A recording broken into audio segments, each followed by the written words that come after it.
This function notation is just a different way of writing equations, and it's kind of a shorthand way of saying what x is going to be equal to. So it's something you guys learned for the first time in Algebra 1, but then we use it a lot more as we move on from there. So like geometry, we didn't really use this at all, I don't think, this year, but it's really not a very tough concept. All it's doing is it's replacing x with 4. So they're saying basically substitute x equals 4. So it's just an easy way to say that without actually having to say it. So I have to put that into this equation. It's going to go in place of x. So if there was more than one x in the problem, it would go everywhere x shows up. And so then it just becomes an order of operations problem. So when I do this, I have to do exponents first. You can just put it into your calculator. So I do 3 times 16 now before I do subtraction.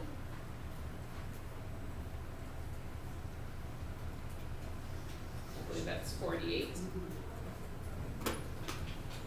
So f of 4 would be negative 43. And again, it's one of those things that, like, I mean, it's kind of obvious once you see it, but like I've had students walk in after taking the ACT and say, I saw this notation, like, what is that? And so like it's just whether or not you remember that's what they're asking for. It's a notation like math people like to use because it's a little bit shorthand. So again, that's what they're telling us x is, so you can keep replacing it with different values. Now this one, I'm going to square negative 6 first. Careful, when you square negative 6, it becomes a positive 36. And if you're not careful, your calculator will tell you the wrong answer. It might tell you it's negative. Make sure that's clear. Every time I do that, it looks like a minus sign. So I'm going to multiply 36 and 3.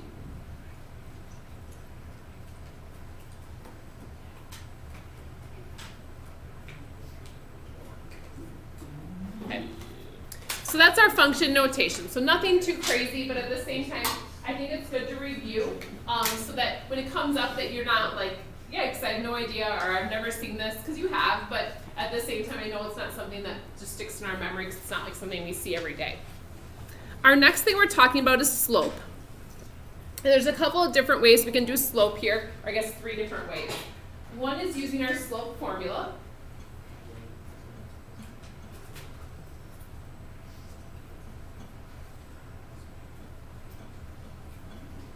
So that's the first way. The second way we're going to use y equals mx plus b to find our slope. And then we're also going to use rise over run on the back side, I believe. So the x2 or the y2 minus y1, again, this is something we did this year in this class, so hopefully this isn't too far out of your memory. It just was in first semester. But again, if you leave this class not remembering how to do that, I've kind of done a disservice for you.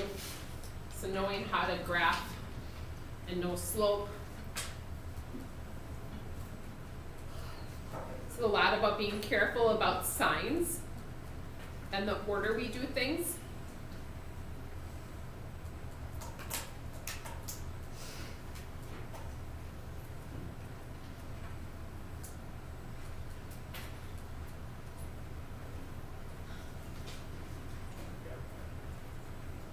End up with a negative 5/2, and we write them in simplest form.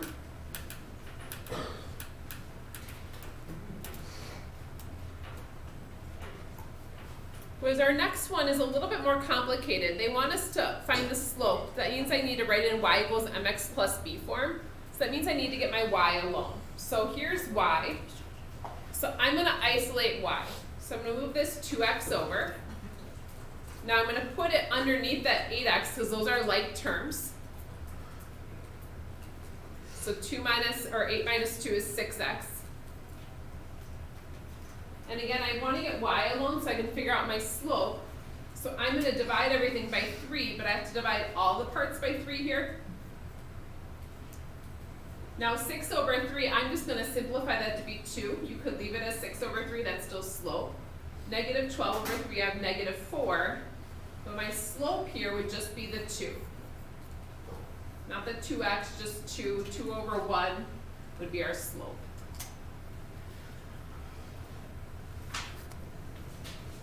Any questions there at all?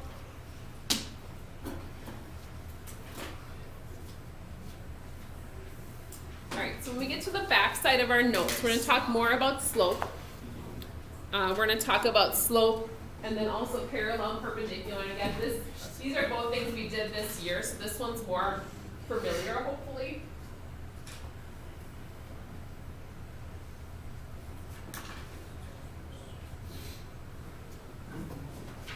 Okay. So we're going to find the slope of the line in simplest form. So this one now is on the graph paper. So we're going to do rise over run. Now this one's a little bit tricky because they don't really have points drawn on this for us. So I'm trying to look to see some points where it crosses to an intersection. So like right here on this x-axis or the y-axis, and I guess on the x-axis too. Those would be points I might kind of make sure it's clear that they go through. There's a few other ones, but those are probably two pretty safe ones. And remember, it's rise over run, thinking about slope, dude. So we're going up 2, so positive 2.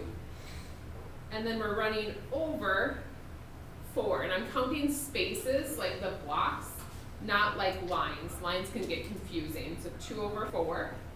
So this would be 1/2. And it's kind of nice to check it. If I go up 1 over 2, up 1 over 2, it should work all the way going up. And that would be our slope. Now I do want to remind you guys about two special kinds of slopes.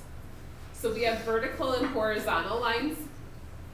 So do you guys remember what kind of slope is this one? So flat line is going to be what? 0. 0. So this is 0 fun, this is 0 slope. What this is going to look like if I do that, it's going to be 0 divided by some number. So if I'm doing a problem and I have 0 divided by any number, it's just going to be 0. Well, our vertical line is our undefined, our first word in math. And this is when we have a number divided by 0.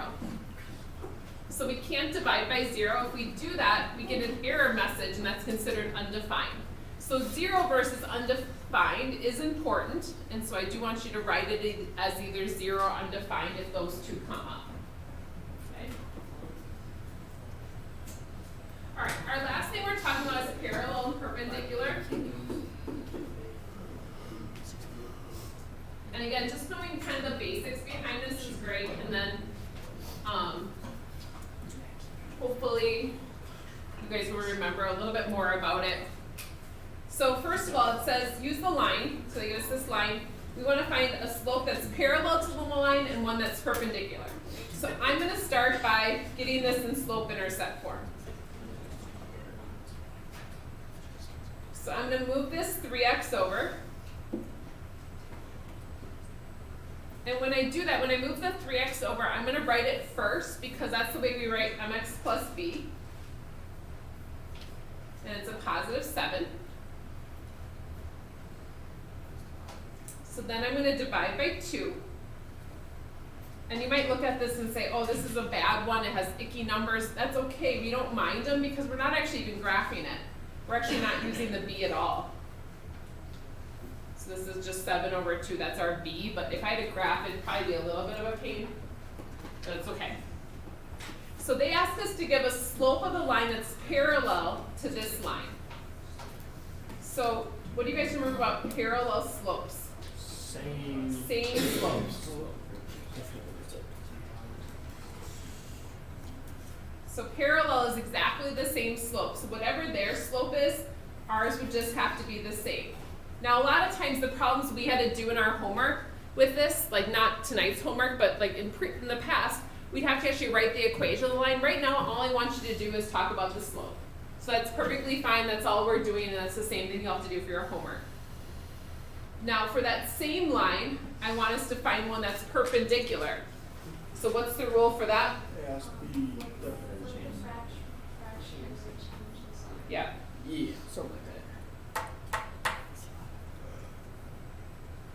and we call that opposite reciprocal, but I don't really care how you refer to it. We're flipping the fraction and changing the sign. So it's going to flip over. It's a negative 3/2, so it'll be a positive 2/3. Okay. So I think we have a little bit of time for a Kahoot. We haven't done those in